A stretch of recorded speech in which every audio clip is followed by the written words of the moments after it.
बहुत समय पहले अमृतगढ़ नाम का एक समृद्ध राज्य था। वहां की राजा सूर्य प्रताप सिंह अपनी वीरता और न्यायप्रियता के लिए दूर दूर तक प्रसिद्ध थे। उनकी एक ही संतान थी, राजकुमारी काव्या। काव्या बचपन से ही बहुत सुंदर, दयालु और बुद्धिमान थी।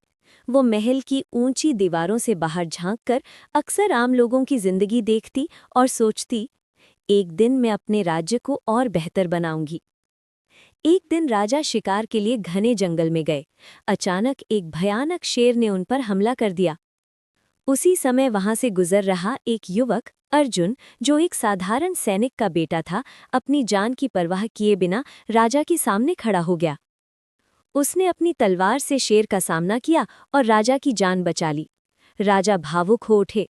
उन्होंने कहा, अर्जुन, आज तुमने मेरी जान बचाई है। मैं तुम्हें वचन देता हूँ, जब मेरी बेटी काव्या बड़ी होगी, उसका विवाह तुमसे ही होगा। अर्जुन ने विनम्रता से सिर झुका लिया। साल बीतते गए। राजकुमारी काव्या अब युवती बन चुकी थी और अर्जुन भी एक बहादुर, ईमानदार योद्धा बन गया था। बचपन में कई बार मिलने के कारण दोनों एक दूसरे को समझने लगे थे। धीरे धीरे उनके दिलों में प्रेम पनपने लगा।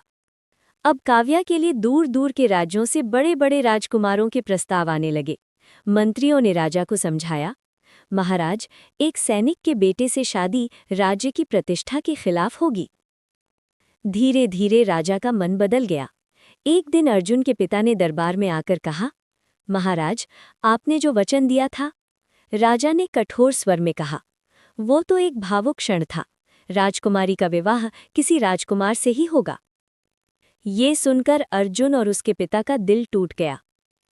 जंगल में रहने वाली एक शक्तिशाली जादूगरनी ये सब देख रही थी। वो बोली, जिस राजा ने वचन तोड़ा है, उसे उसकी सजा जरूर मिलेगी। उसने राजकुमारी काव्या को श्राप दिया, आज से ये गहरी नींद में सो जाएगी और तब तक नहीं जागेगी जब तक सच्चा प्रेम उसे न जगा दे। उसी रात राजकुमारी अचानक गहरी नींद में चली गई। पूरा राज्य शोक में डूब गया। वैद्य, हकीम, तांत्रिक सभी बुलाए गए, लेकिन कोई भी काव्या को जगा नहीं पाया।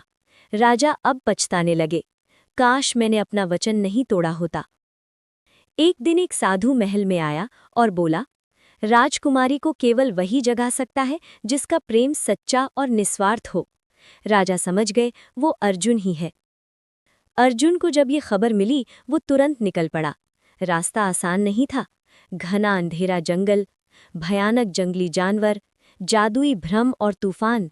लेकिन अर्जुन के दिल में सच्चा प्यार था, इसलिए वो हर मुश्किल पार करता गया। महल के पास पहुंचते ही जादूगरनी ने उसे रोकने की कोशिश की।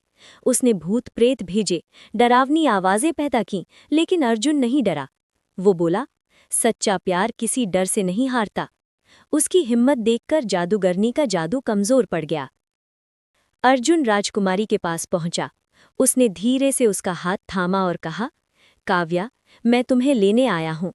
जैसे ही उसकी आंखों से आंसू गिरे और उसका सच्चा प्रेम झरका, राजकुमारी की आंखें धीरे धीरे खुल गईं। राजा भावुक होकर बोले, आज मैंने सीखा है कि वचन सबसे बड़ा होता है। उन्होंने पूरे राज्य के सामने अर्जुन से माफी मांगी और कहा, मैं अपना वचन निभाता हूं।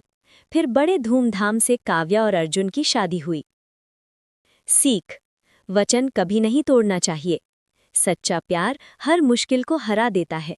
घमंड हमेशा हारता है।